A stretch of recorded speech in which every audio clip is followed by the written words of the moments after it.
is any state that is very accommodating in Nigeria. Trust me when I say it is Lagos. Very accommodating to the Hausas, accommodating to the Igbos, accommodating to the Middle Belt, accommodating to Yorubas. You don't expect that someone from another state comes in and come and become the governor of a state that they believe it's owned by Yorubas. You want to live in Lagos and you want to do investment in Lagos and you say someone is practicing tribalism with you. You go somewhere else. It's about that individual's personality. I don't think it's about Lagos in general because this state is very accommodating towards people. It's more or less like I'm from Kogi State now and I own lands in Lagos. If a change has to happen, to an extent, you have to feel it. If you are bloated, for example, you had it up and you want to eat the chin, no pain, no gain. There has to be a pain that comes with it before you have that snatching body. So I feel like the tax thing is something that should have been implemented since. But the truth is that, is it going to be used for what it's meant to be used for? Hope is not just another avenue or scheme for the government to make money off citizens that are still struggling, you know. And at the end of the day, we are not seeing the effect of what the money is used for. Do you understand? So I feel like that's very, and also let it be very, very, should I say, convenient for people, because people who they are, what will I call it? Their minimum wage is not even enough to pay rent. It's not even enough to feed, to cater for family. You know, we have grown-up men. Sometimes I even pity the men. Like, how do you guys do it? You know, how do you cope? Imagine earning 150K. Imagine earning 100,000 a month. How do you pay your rent? How do you feed family?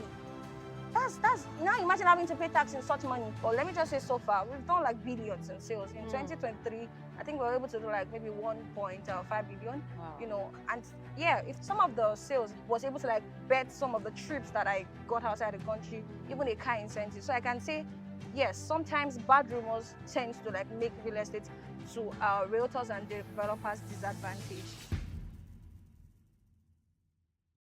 Hello, it feels so good to be back on your screen again. I welcome you to another episode of Behind the Listing, brought to you by Realbot Hills International Limited, your VIP pass to the world of real estate, where we're going to be spilling the tea, hottest gist, and the story you'll never find in a brochure. Today, we're going to be talking about personal branding in the real estate sector and also media. I remain your humble host, ANUMAK, and today I have with me one of the top-selling realtors in Nigeria, Miss ANUMAK. Please let's say hello to her. So hi. Hi, Miss ANUMAK. How are you doing? I'm very well. You look you. beautiful. Thank I you. love your You dress, too. your Thank hair, your you. glasses, everything. Thank you. You too. Okay. Can you please give us a brief introduction about yourself? Okay. So my name is Kendi Anuma. I'm the lead broker of ANUMAK Properties. I've been a realtor for the past, let's say, 3 years. I started real estate in 2023, February or thereabout. And then to the glory of God, I've been doing numbers and sales. And also, aside from real estate, I'm also an event host. I compare events, seminars, trainings. I moderate panel sessions and all of that. And I think I've been enjoying it so far, although that's not really my major base, because I believe that real estate really needs you to put a structure behind your brand, you know, and my presence is required because it's still kind of young compared to people who have been like 6 years, 7 years into. Well, so far, I think sometimes we don't even look like the number of years at which we've started. So yeah, that's it.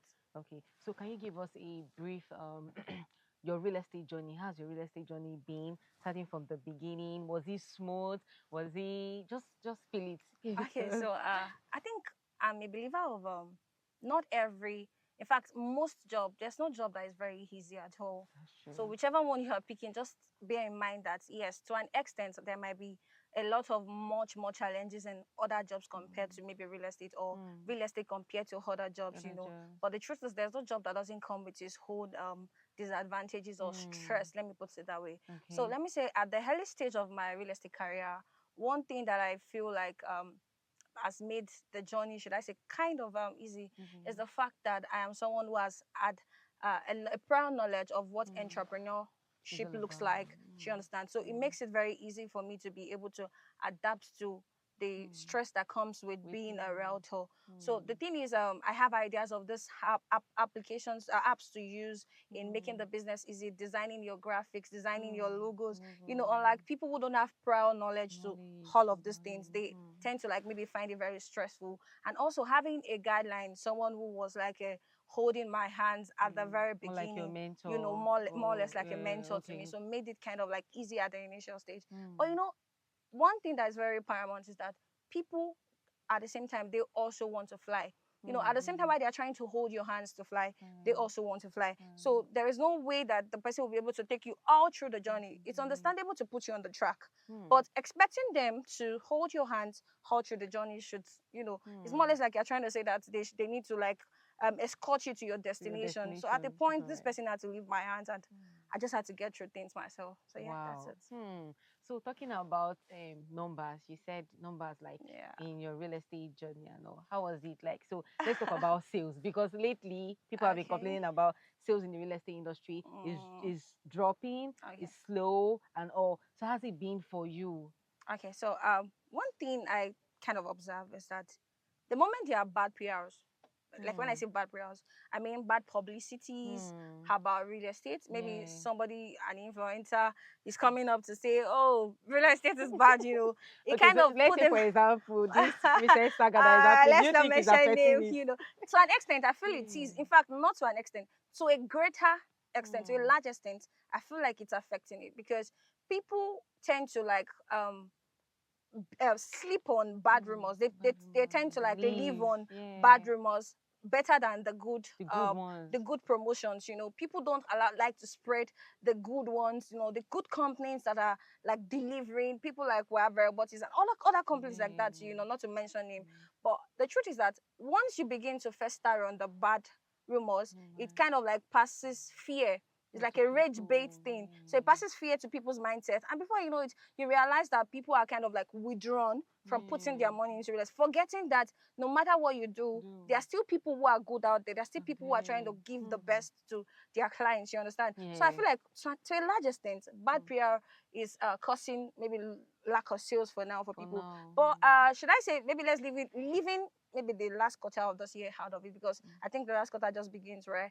But let me just say so far, we've done like billions in sales. In 2023, I think we were able to do like maybe 1.5 billion, you know, and yeah, in fact, some of the sales also was able to like bet some of the trips that I got outside the country, even a car incentive. So I can say, yes, sometimes bad rumors tends to like make real estate to realtors and developers disadvantage. So yeah, that's it. Wow, that's nice. So you said something about incentive because people have this ideology that sometimes real estate company they just come up with incentive, let's say car incentive, Okay. travel incentive, and they don't even keep to their promises. How true is that? I don't know. Okay. So the thing is, if I look at it very well, before a company can dish out incentive, that means that they're actually making money to an extent from the realtor.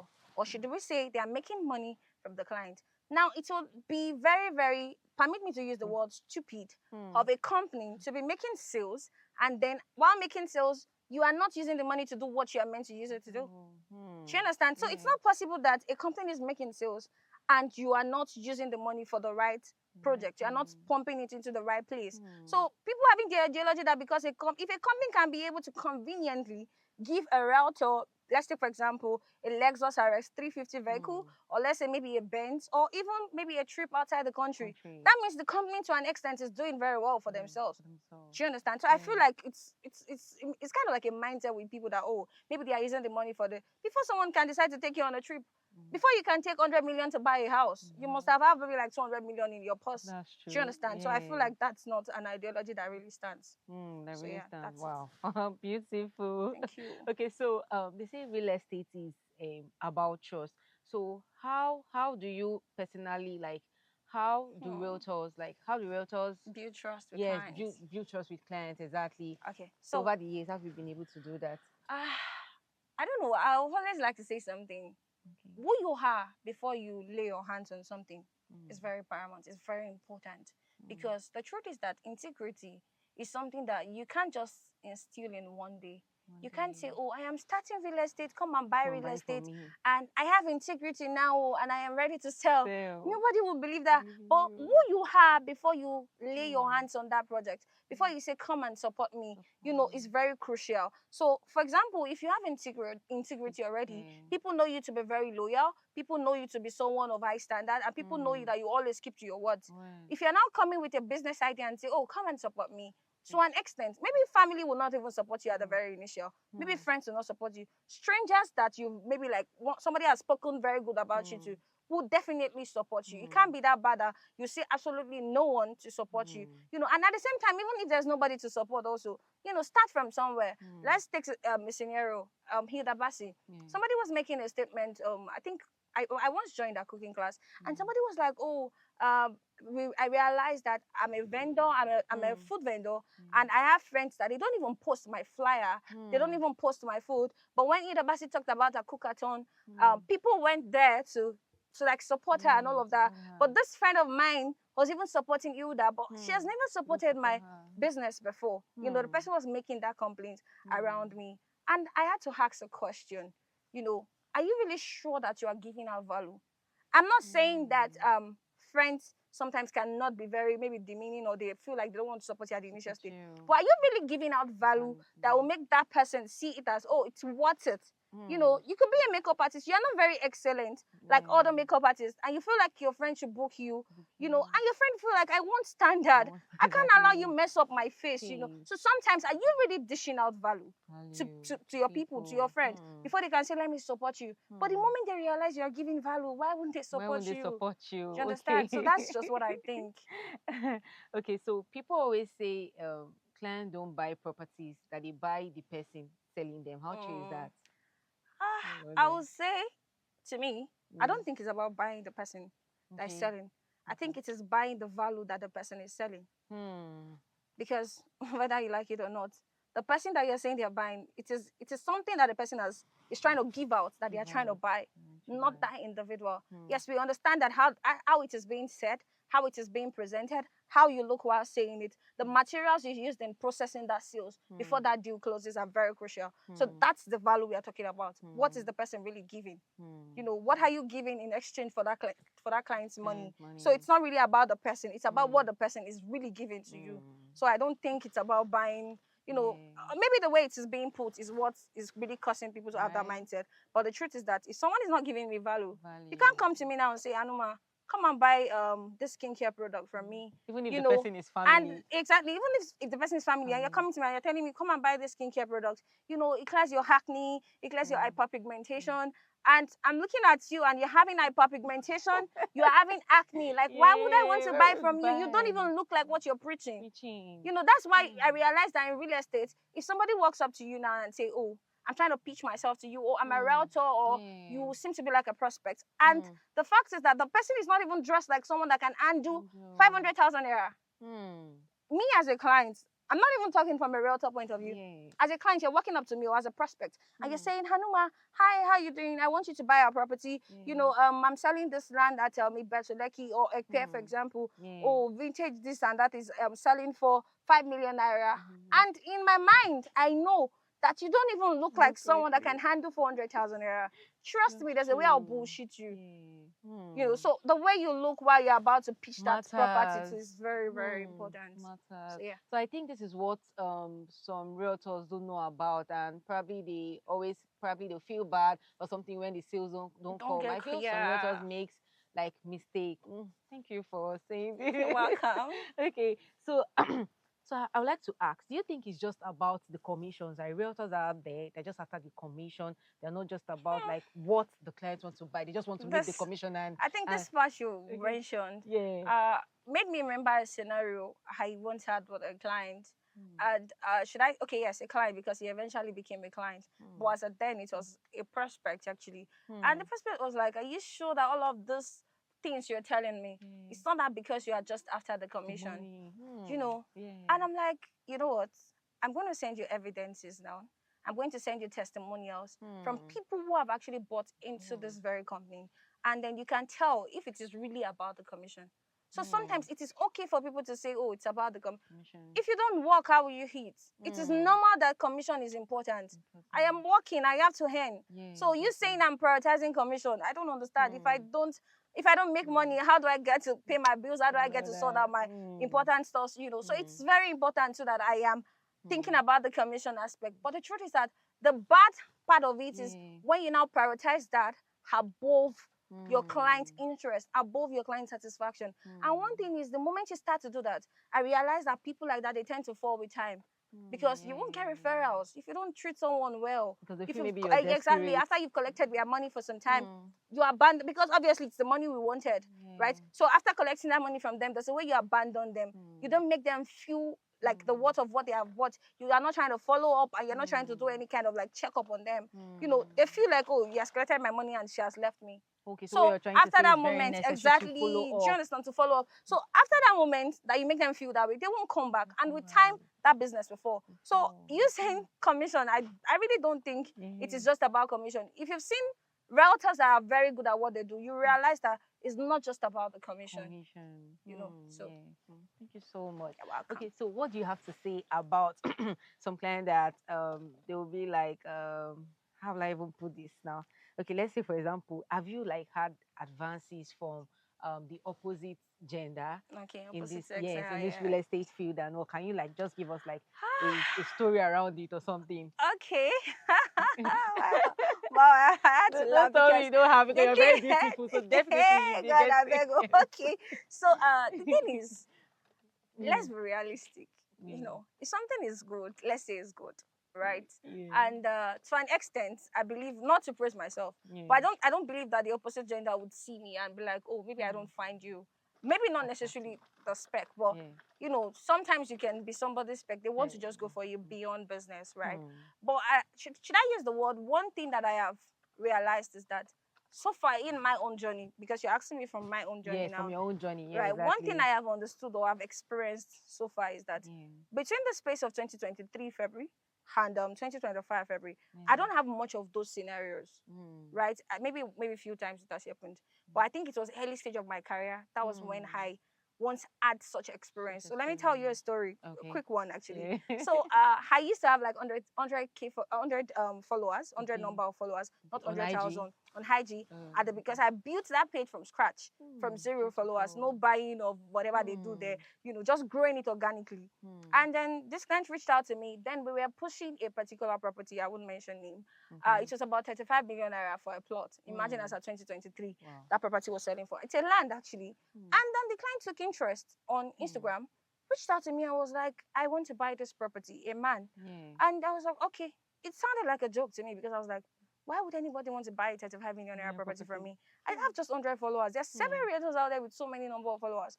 But because I made my first sales through Instagram and I was having just 23 followers, Did you run ads, you know, no ads, and just about maybe 2 plus decline. But then I felt like there's nothing impossible with God. So I don't underestimate the God factor.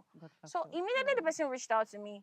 I followed up with it, went to WhatsApp, we started chatting, and then before you know, the client was serious, ready to buy. Then he made a statement, I would like to see you physically before buying this property. And I was like, okay, I understood the fact that I didn't have much videos. Then I didn't understand the business that much. I put more flyers out there.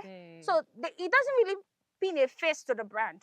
Do you understand? I don't make much videos on site. So it was like, oh, maybe it feels like it's a scam page. That was why I consented to the part where he wanted to see me. So I was like, okay, no problem. And as at then, I don't have a physical office. So I said, how about we do maybe a restaurant or something, high-end restaurant.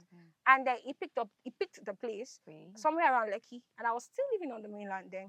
Then I took the trip, picked the time, then we did the meeting. I got there, we sat down. We were having conversations about places, neighborhoods, and all of that.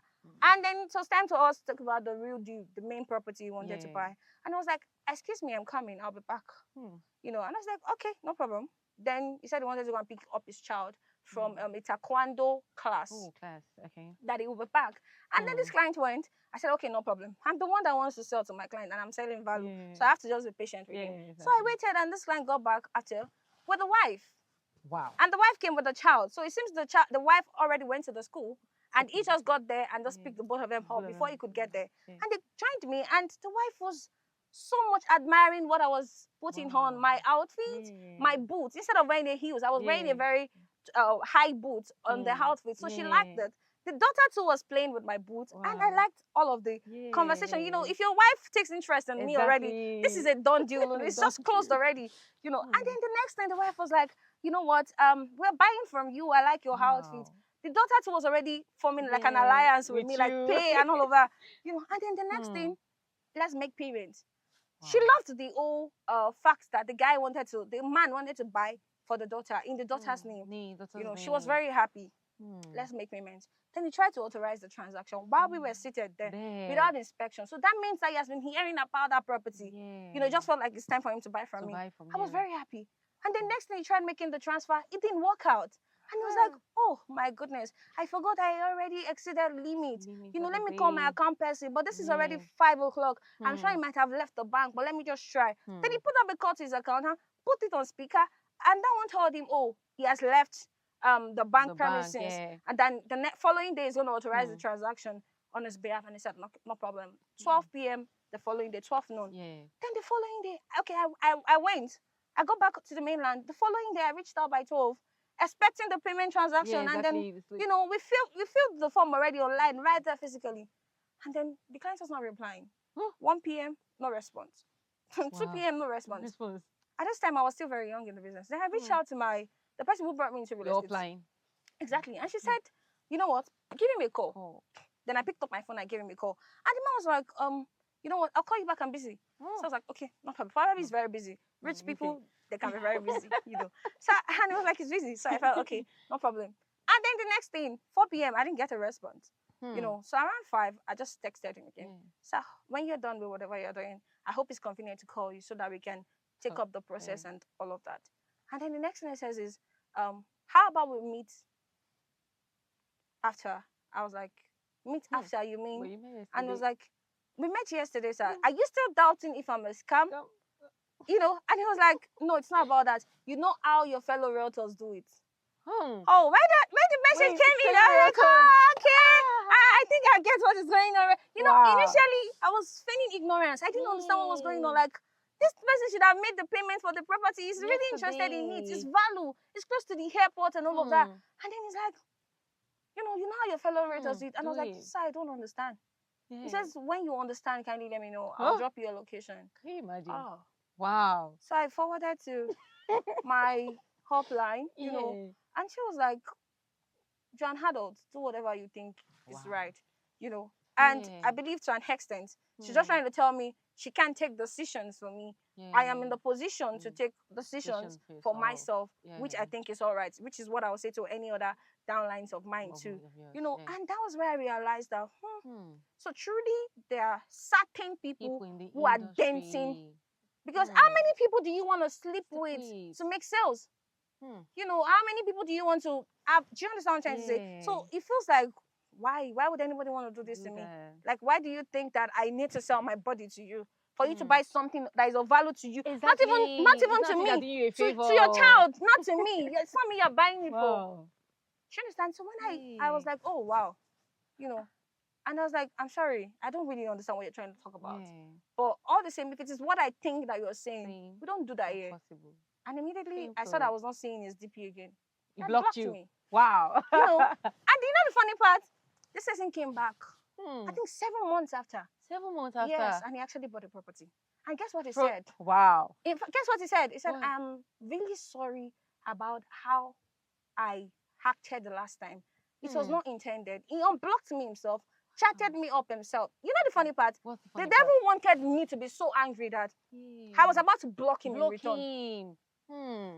But I told myself, what's the point? He blocked me already. You know, whether I block him back, there's no point. You know, he has my contacts. If he changes his mind, he can always tap me up with another number some other time. There's no need blocking him. No, and that's how I left it. And when he reached out, he bought a particular property from me. And he was like, he's so sorry. Till date, I have not set my eyes on him after I bought that. His documents have been DHL to him.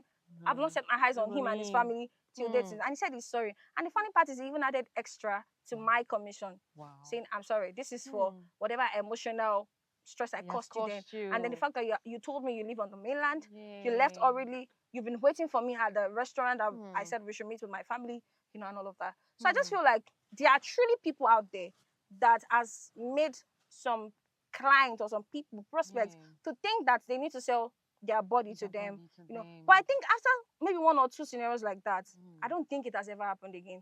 Maybe I should say I'm lucky, or maybe I should say my page cannot give you that mindset. You can't go to an ANUMAK properties page and in your head you feel like I am selling my body before you buy from me. Everything I offer there is value. So why would you think that it is my body? Maybe then it didn't see much of details, educational, informative content. You know, so you just felt like you can try it out with me. So yeah, that's it. That your story is so. I hope I didn't bore you. No. I enjoyed everything from the beginning to the end. Like I enjoyed it. Thank you. And should I say I'm so proud of you. And thank you yes, so much. the space, like the story, and I'm very sure to our viewers out there, they should have like be able to like pick something from your story. Wow, that's beautiful. Another thing again I realized is that I noticed now that there are people that will, for example, go to the Not page and they'll drop on that comment, maybe a realtor that paid him to run ads for them. They'll go to the comment section and be like, oh, don't mind them. You know, that's how they sleep around with, you know, giving bad comments. Even men, you see them dropping such comments. But at the end of the day, when I look at it, I'm like, you're dropping this comment, but at the same time, you are the one that will enter their DM. Instead of buying what you want to buy, you give them a position to compromise on their values. I don't know if you get what I'm trying to say. You are painting them bad in the comment section, but you are still the same person that enters their DM. Rather than buy what you enter their DM to buy, you begin to say something else to them. I just feel it's this set of men that like bringing down women or something. They don't like seeing women. Why are you going to the comment section to speak ill of them when you are the one that still goes into their DM to do that shit? Okay, so let's say if you like actually have the space to run ad on Sundays at Not page and all, will you do that? Do you think you do that? Do you think it will be able to like convert? Yeah, I think so. You? And also, I kind of like him though. Maybe because we're from same state. I'm from Kogi State. He's also from Kogi State. Exactly. You know, maybe that's there on its own. But I think he has a larger audience. You know, I feel like it's going to really go a long way. But I'm a kind of person that tends to believe that sometimes it's just beyond the views. It's about the type of people you're trying to target. Although he has all the audiences, both the rich, both the middle class, you know. But sometimes too, you need to probably like look at it very well. What type of audience am I really focusing on? You know, it might be people like Lai Wasabi. It might be people like Ashakain you want to target. It might be people like Kiki, people like Bisola, you know, that you want. So it depends on the kind of audience that you are trying to pitch to before you now say, okay, yes, let me take my video to so person. Do you understand? So I think it's just about that. Not like as if Today Not is a bad person. It's a bad person. He's a good guy. Yeah. Oh, okay, I see. So let's talk about running ad and all. So in should I say in the social media space, I don't know, some realtors, they do complain that sometimes when they run ad on Instagram, they run ad on Facebook, they tend not to like get like positive feedback and and at the end of the day they feel sad that okay they've their money and all just gone like that. Do you think they're doing something wrong, or do you think they're not doing the right thing, but they're ad not to convert? I'll say something. I like to be very realistic. I use my experience to talk most of the time, and things I've heard from people who have like done many years in the business. So one thing is, Instagram ads can be very complicated in the sense that sometimes the algorithm can be very unfavorable. You know, you have situations whereby you run ads and it's the wrong set of people that are reaching out to you maybe the first 3 days. But the truth is that the amount you're using to run the ads too is very important. And the number of days you're using to run the ads too is very important. You know, it's about who is bringing in the much money. It's more or less like someone who's trying to bid for a vehicle.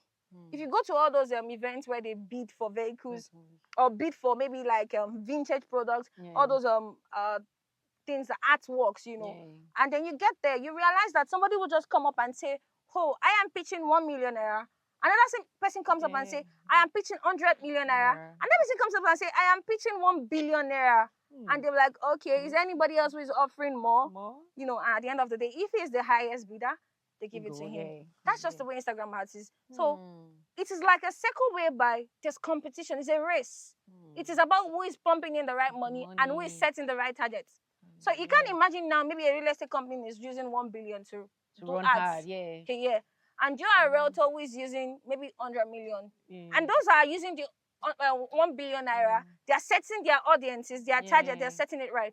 But you who is using maybe 10 million naira, You're not really setting your Oh, target well. You know, you can't expect that the Instagram algorithm would favor you above someone who is pumping. You know, so sometimes it can be very, very complicated. That's the right, that's the truth. So whatever amount you're using to run your ads, try your best to make sure that you're setting it, you're targeting it well, you know, so you can get to the right audience. I think that's just what the problem is. So some people don't set it well. Some people have the money. It's not converting for them because they're not setting it well. Some people don't have much money, but they are setting it well and they're getting results. Oh, that's beautiful. Okay, so talking about your sales journey and all, has there ever been a time that you've encountered a tough client? Like, yes, you've encountered a tough client and it was so hard for you probably to close the deal or something. Like, have you ever been in that scenario? And probably maybe you even regretted that, oh, why did I meet this person or something like that? Okay. So the truth is that I once had an encounter with a client, and the funny thing is, this client is someone that maybe like childhood friend, whereby you don't even expect it to be as complicated as strangers that you don't even know. You know, it got to a point I'm like, why is this person frustrating me? Strangers don't frustrate me. You know, they frustrated my assistant to the point that she had to reach out to me and say, Ma, I cannot handle this person's DM again. At this point, I think you have to handle him, you know. And I just had to put up a call to him. I'm like, am I your enemy? At this point, it looks like I'm your enemy, you know.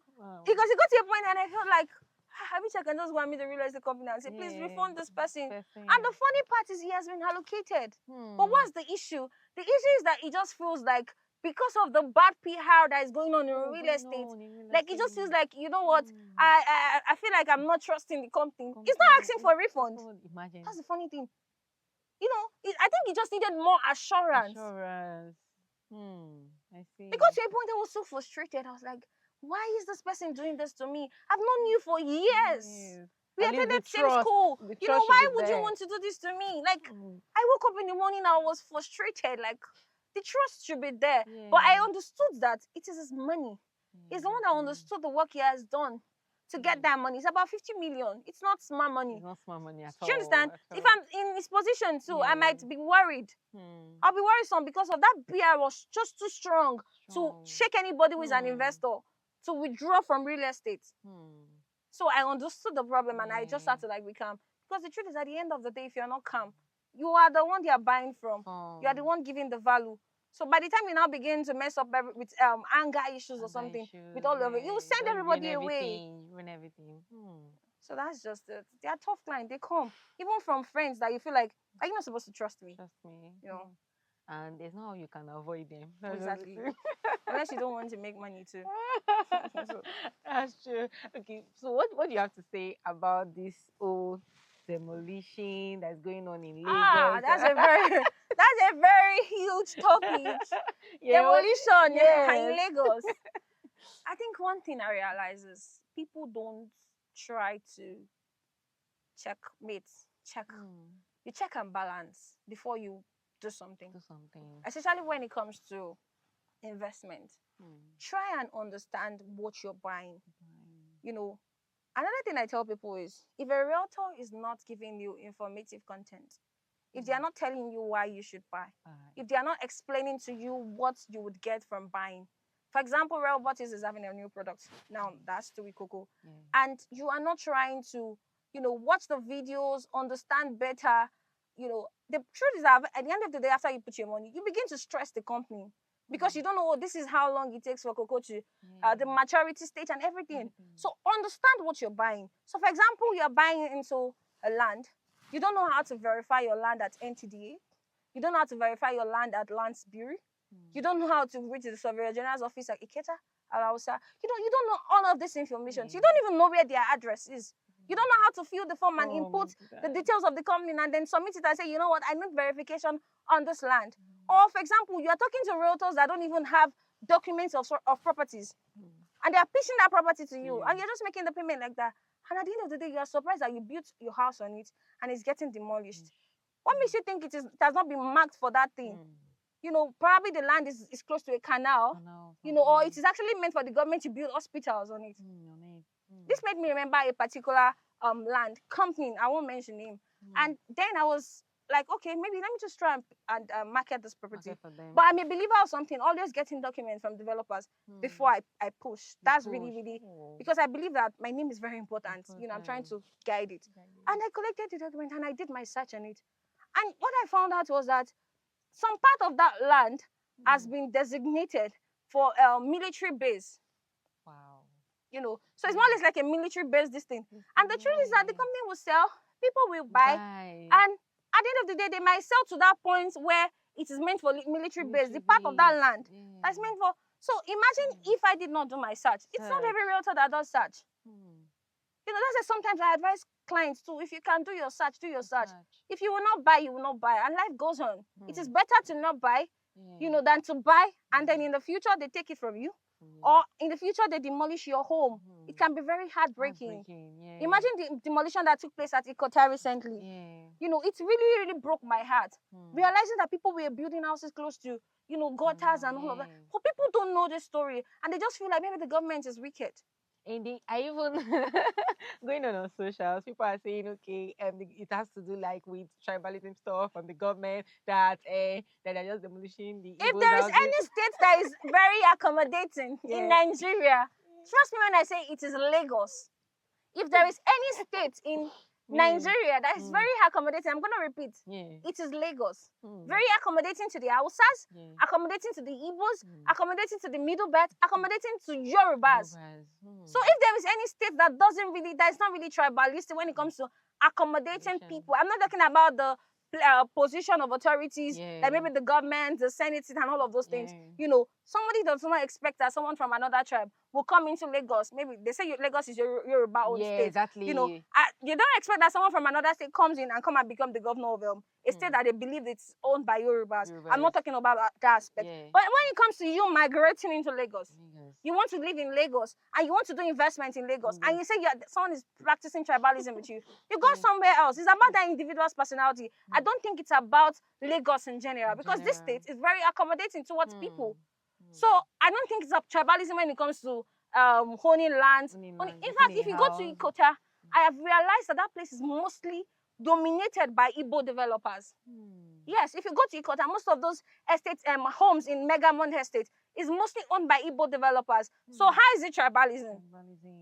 I saw several houses that I discovered that the developers that owns it are Igbo. Do you understand? And in my head, I'm like, where is the tribalism coming from? So I think people need to like change that mentality. That mentality about. I don't think there's tribalism anywhere. It's more or less like I'm from Kogi State now, and I own lands in Lagos. You see? You know, why will anybody now say, oh, because you're from Kogi State, you're coming to Lagos? You don't buy in Lagos, so they are very tribalistic. No. But have you ever been in situations like when you talk to clients and they will be like, probably let's say Igbo clients or clients that don't live in Lagos, they will tell you that no, I can't buy in Lagos, I can't put my money in Lagos. Yes, You've been in such situations. In situations like that. But how were you able to like convince them or something? Okay, so one thing I've realized is that people like evidences. They like evidences. Show them evidences.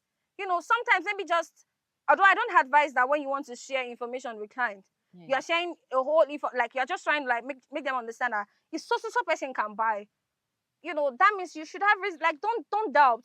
You understand? If you have Igbo clients who already bought before, if it takes you having to maybe cover a certain part of their name or something, tell them this says you can see the name, but a part of the name is Igbo name. They bought into Lagos and they're not regretting it till date. Oh, you know what? I don't even mind. I can put up a call to this client of mine. You know, maybe we'll just visit that estate. Then their neighbors to you or that particular house you want to buy, I'll call him out. He already bought his own unit and let him talk to you and see and understand that he has been living in this estate and there's no problem. Or he has bought this land for me for a while now. He has been allocated and there's no issue. I can add him to call. And also make sure you're asking that client that, please, are you comfortable bearing witness? Are you comfortable telling people, testifying, you know, testimonials? Are you really, because the truth is that people sometimes can be very private about what they are buying. So be sure that your client is comfortable with it. I believe when they see evidences, nobody will see evidence and not want to buy. Do you understand? Yeah. So do you think the issue of land grabbers in Lagos here can ever like die off? Do you think? Ha! I can't lie to you. From my own thoughts and mindset, I don't think so. Really? Maybe not anytime soon. Because never say never. You know, I don't think it can die off just anytime soon. That is why most times as realtors, I always prefer to sell for companies. You know, real estate companies. I know that they've done their search. that I know they are strong enough Exactly. to fight the Omoniless, the land grabbers. Do you understand? Yeah. Me now, I don't have the strength to just go and sell one land somewhere that somebody's telling me is his family, his old one grandfather, Yeah, one grandfather king. that owns it, that sold it to him, Yeah. and then he says, "Come and help me sell." You know, I Yeah. can be very skeptical before pushing such property because I don't know what the genesis, the history is. Yes, But in a situation exactly. where it's a real estate company, I know it is a company that is facing the family. Yeah. I know it is a company that is taking off all the, you know, all the strength when the issue comes in, the court hearing and everything. You know, so that's why I prefer the company to those normal lands, because I know that when it comes to the normal lands and all of that, because I'm the realtor, you know, it is me and my lawyer that they'll be dragging with. So I always avoid land grabber issue. It's always better to buy from trusted real estate companies. But if you're the type that now wants individual lands, that is, you don't want to live within an estate, although living within an estate will favor you. You know why? Because the value that you will pay for rent in a house that is built inside an estate that is more secured will be different from a house that is just in a street, you know, or that is a house that is just facing the main road. Nothing like no sense of security, no extra protection, you know, no access code to come in. The value you pay for rent in such estates differs from people that are just living on the normal streets with you. Do you understand? So I feel like sometimes to buying from estate gives you more value than just buying the normal individual land or family land that is not within an estate. Yes, so that's it. Okay, so do you think most of the developers we have now, they are just being should I say stingy or wicked? Because there are sometimes that you go out to like inspect for properties, let's say houses, for example. Now houses especially, you will see one small room and people get to like complain about it. You see reviews online that developers are being wicked, that this one they will do one small corridor like this, they will do this. What do you just have to say about it? Okay, so for Lagos land, I realized that sometimes developers can be selfish. And you know why? Because they did not buy cheap. So they want to use everywhere. You know, they want to use everywhere. Imagine you buying a land, you're buying 1 square meter for 250,000. Now imagine you buying 500 square meters for 130 million. You know, so they want to make their money back because they want to build that apartment. It will be so tall, and they want to make their money back. You know, so sometimes too it can be very dicey. And also, before you get the building approval, your fencing permit, you know, getting the title right, perfecting titles, those things cost money. You don't see beyond what you see, but it costs money. And at the end of the day, by the time they do the evaluation, they do their market cost, everything, the building materials, which prices fluctuate, there's inflation and all of that. You realize that, like, at the end of the day, they just want to make their money back because they are business owners. They don't want to run at loss at a point, right? But at the same time, is it a justification to build house like as if you are building house for a hen, for for cockroaches or for dogs? It's not a cage you are building. You know, that's how you realize that people will build very nice houses, spacious. You know, they tend to sell out faster than those that are just building houses that is looking like a wardrobe. You know, so it is always very, very better to give value so you can sell off on time. If you are building houses, there's no cross ventilation. That's another part that I even noticed that's been rampant these days. Windows, a room is just having one window. Do you want someone to suffocate? What if they don't like AC? So because I decide I don't want to use AC in my house now, means that I need to, you know, I collapse from it. You understand? So I believe that realtors also need, developers needs to do better on that side, build better so that people can also buy house faster from you. Don't say because you are trying to manage your land or your space, you're not building houses like as if you're not building it for a human being. Have empathy. And you know that I actually like miss those days where like our parents' house, once you see the parlor like this, like the parlor will be very you can even play ball. Thank you. Like I just wish it can be like that now. Again, but the price of land then you can't compare it to the price of land now. But I just feel like developers, they should do better. Yeah, I think they should do better. Let's call that out. You know. Okay, so what mistake do you think people make like during like branding their personal business and all? What mistake do you think people? Okay, do you say generally, or you're saying for generally? real estate? Yeah, even real estate. Let's say real estate. Okay. Okay, so when it comes to branding, like personal branding, right? So one thing is, if you hear about Tony Elumelu, there's one thing that first comes to your mind. You know, QBA comes to your mind. right? If you hear about maybe Dangote, you Dangote. know about the Dangote Yes, cement, you cement know and about all. the Dangote refinery, you know about all of Yeah. those things, spaghetti and all of that, Sugar and all. right? Yeah. So I believe that as an individual, when it comes to personal branding, aside from you being maybe your own self, your own name and everything, let people understand that maybe not you directly working with your brand, but let them understand that this is what your brand stands for, right? When they hear about Kehinde Anuma, they obviously know that she's the lead broker of ANUMAK Properties. You know, when they hear about the Dr. Ezekiel Sojukwe, they know that, oh, yes, this is the the CEO of Robot Use, right? So I feel like those things are very crucial. Let people know you for who you are. At the same time, let them understand that this is my brand. This is what I do. This is what I offer. This is the value I give. Put a name to it. Put a logo to it. Put a vision statement to it. Put your core values to it. So that at the end of the day, you can that your personal self, your own personal be this is me, Kehinde Anua, you know, can always project that. In fact, I get to realize that sometimes when I go to events, people they will not call me Kehinde. In fact, people don't know that Kehinde is my name. Wow. Before you know, I'm just saying Madam Anuma. I'm just saying Miss Anuma. Yeah. You know, or even Anuma Properties. People call me Anuma Properties sometimes outside. Yeah. Do you understand? So, and I feel like it's not a bad thing. It's because I've been able to put my brand out there. I've been able to make them understand that this is honed by me. And yes, I am doing excellently well with it. You understand? So they can easily call me that thing. And which I feel like that's just the best thing. I'm always very glad when people call me Anuma Properties outside. I'm like, no, there's something I'm doing right. You know? I'm putting the brand out there. So yeah. Okay, so let's talk about hosting. How's it been for you? Oh my goodness. Okay, I think I've been looking for a place to really maybe vent. Maybe that's the right word. Okay. You know, I've been trying to navigate that field. Okay. Should I say real estate is taking a bit of my time, but at the same time, I'm a believer of something. You can't always get things right at once, and if you are lucky to get it right at once, that's fine. But it's also okay to take things one step at a time. You know, I love event hosting. I love talking. I love handling the mic. Let me just put it that way. I am very, very bold at that. And for an industry that I have not been into, like officially, I have been hosting events maybe since I was like maybe 19. You know, handling church events, birthday parties.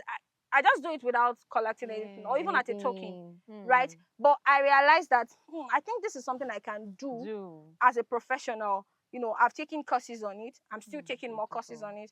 In fact, I'm even trying to take classes on it. You know, reaching out to friends that I know that they do this thing and they are very excellent at it. For example, Timi Agbaje, shout out to him, he's my friend. You know, I feel like taking classes from people like that are excellent at this thing. People like Gloria, Babs, Olufeko, they are good at these things. And I feel like with time, if you're having people like that as mentor, as friends, you would get it right with time. And it's been very difficult navigating that field. I got some bookings last year and I felt like I enjoyed this. Wow. Yeah, standing for 6 hours, I enjoy it. Trust me. I don't. Yes, the hills were there. The pain from the hills were there. But all the same, I just love to talk to people, and I feel like I'm going to do excellently well with time. So yeah, that's it.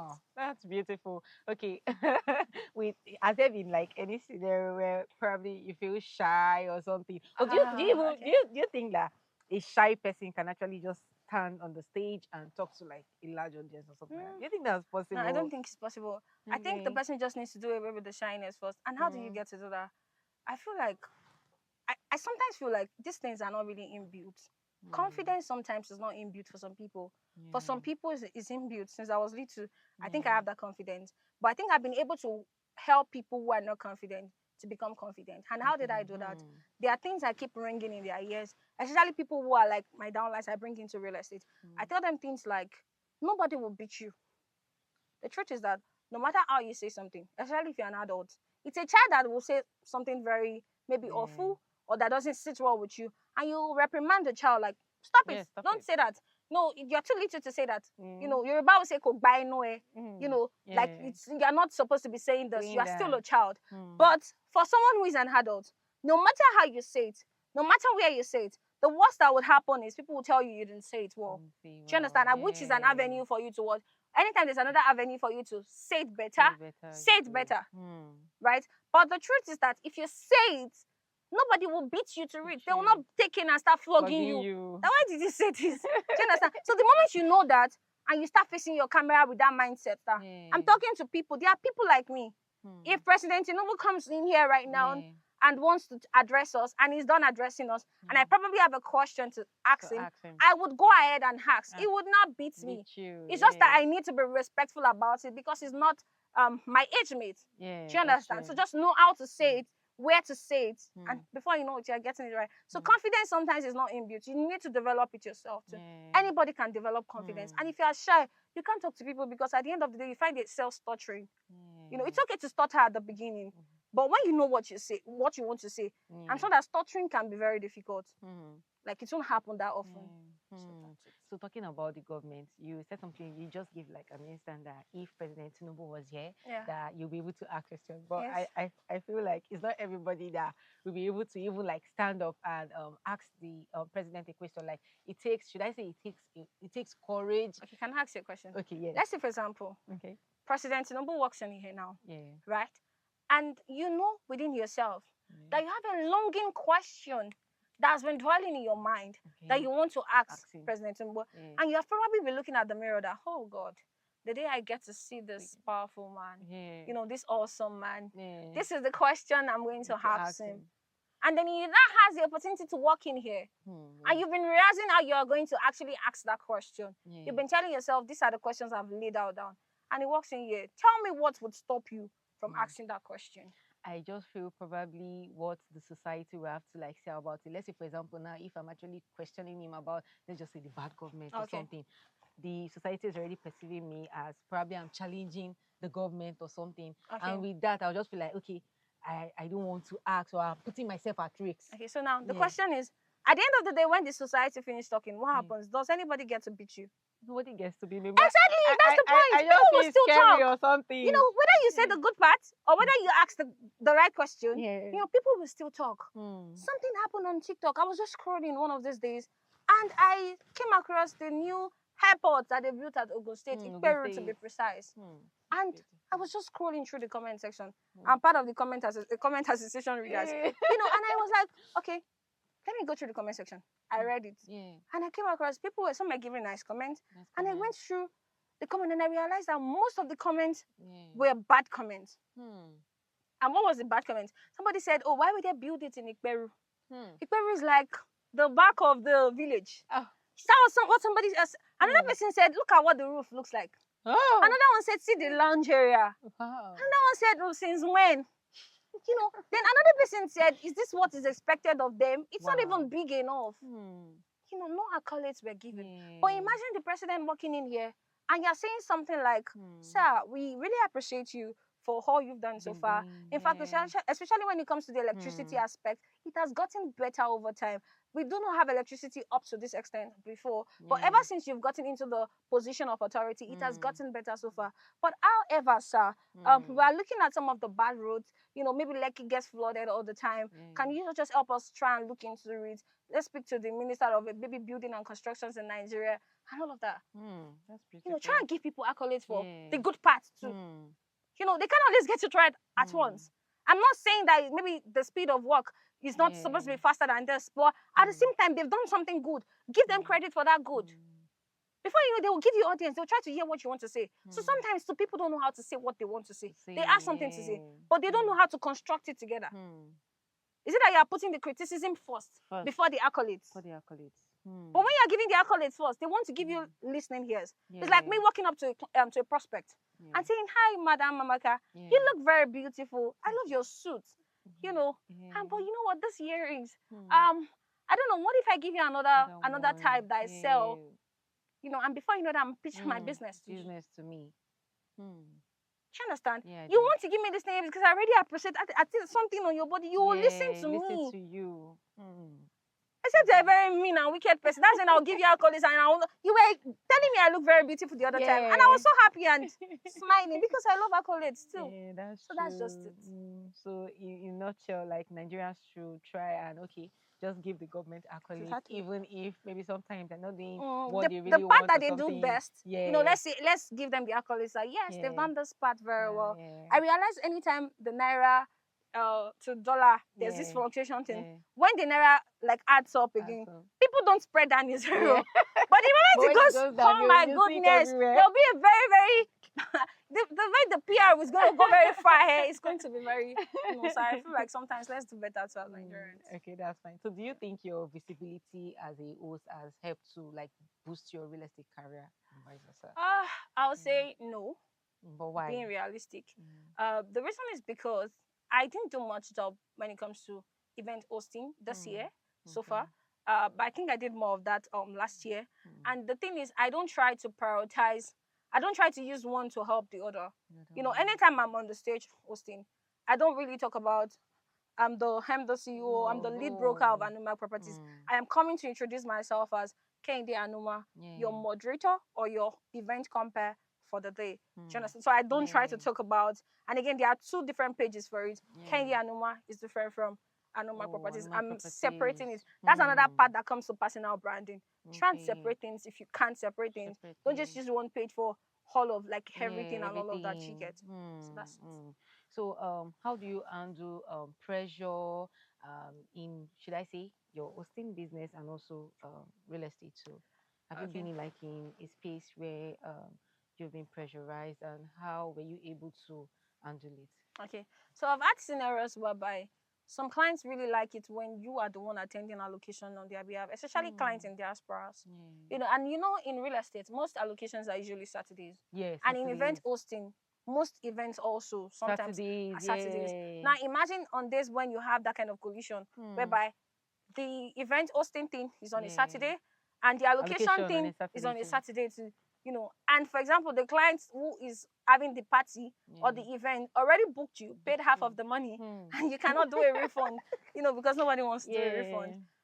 Situations like that, you're just trying to balance things. Try and find the best hands out of my staff that can go and represent me for such allocation and be able to give me the best of videos, the best of information that would even make the client understand that I am also present, even though I'm not physically present. Carrying the client along. If possible, give my clients video calls. Let them understand, yes, we're on site. ANUMAK Properties is on site. ANUMAK Kehinde doesn't have to be on site before anything, goes out well. Do you understand? That's why we need to put a structure to your business as individuals too, so that people can always like do things even when you are not physically present. Without the CEO of Robot Hills being present, I'm sure that things can run fine also if it's not physically around. So that's it. So if you are to reveal one truth about sales that outsiders they rarely believe, what will it be? One truth about sales. Okay. One truth about real estate sales, right? Yeah, real estate sales.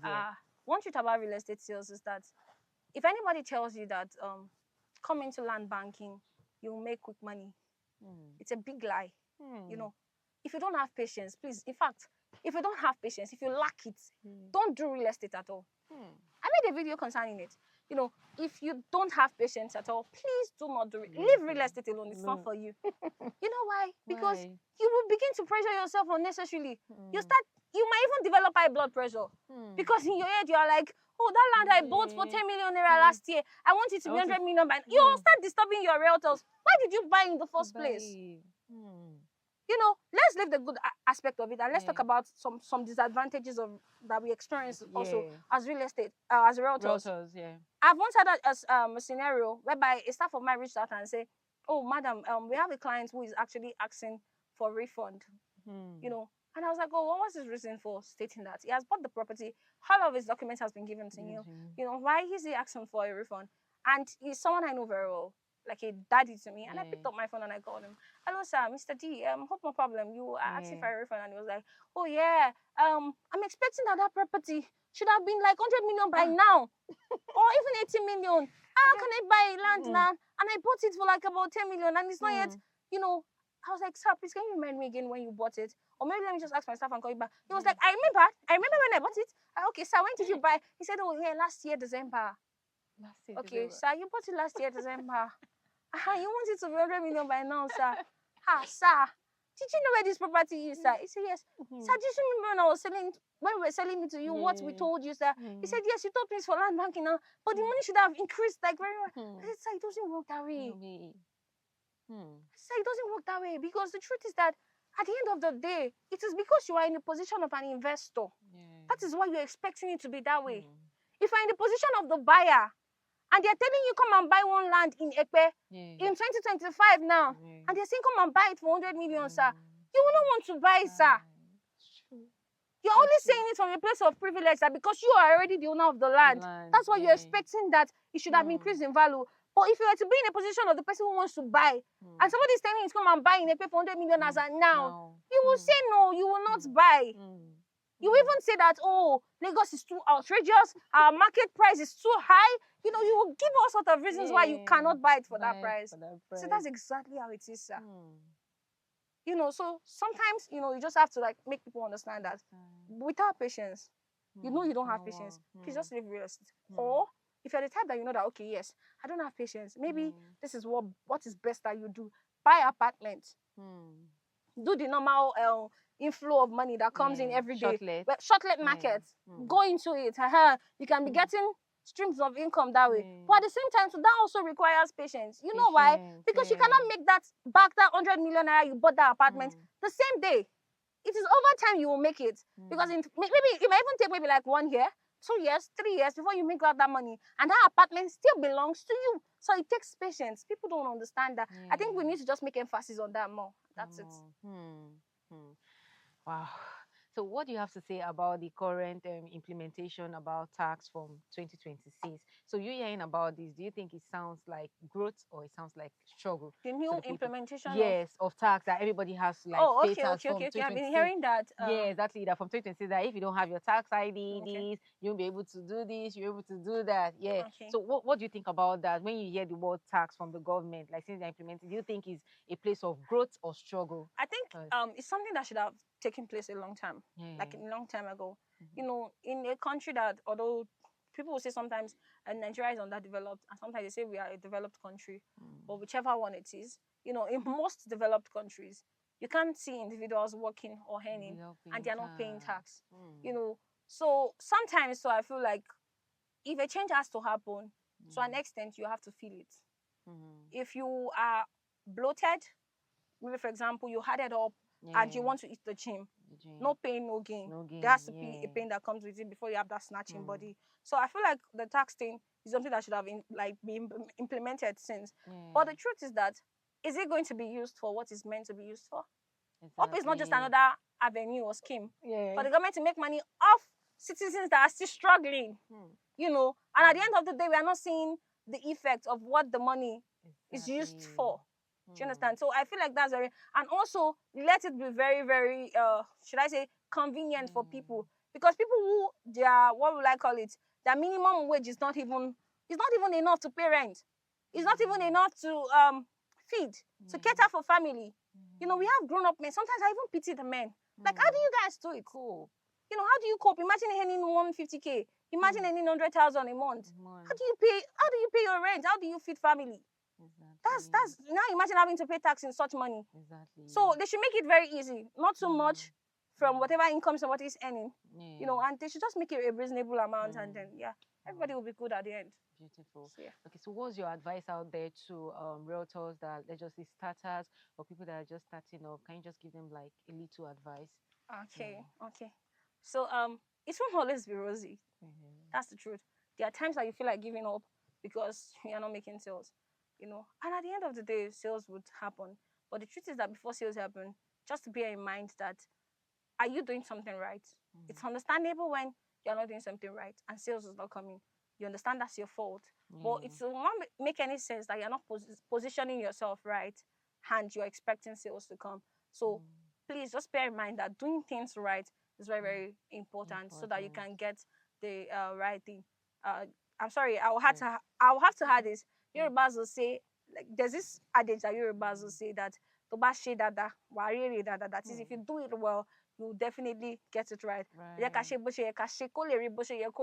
is, let's do it the way we are supposed to do it, so that it is meant to be the way it's supposed to be. So if you do it the right way, obviously at the end of the day, it may take time, but it will happen. I know people who have like had number of years in the business, people like Achodo Confidence, and she said something about, like, she pushed real estate for like a year or two. I was lucky or privileged to attend one of her seminars, and she said she didn't make sales for like a year or two in real estate, and she still kept on pushing. How many newbies have that tenacity to like stand the test of time for 1 year, 2 years without making sales? You know, so that's it. Wow. Thank you so much, You're welcome. Miss Anuma. We are so honored to have you here. Thank And to you, you. our listeners out there, I'm very sure you've been able to like take home from what Miss Anuma has dished out for us. And we can't wait to have you in our next episode. So don't forget to like, subscribe, follow. But before we go, we have something for Miss Anuma from Real Bottles International Oh wow. Limited. Yeah. Okay. So it's just a way of saying thank you. Calling me. Yes. Hey, thank you. It's just a way of saying Thank you, thank Robert you're Hills. welcome. God bless the brand. Thank you Yeah, so thank you. much. You're It was welcome. really nice having you guys on this. Oh, Thank you're you. I see welcome. what you do out there. Yeah. Okay, so we'll come your way next time. Bye for now. Bye.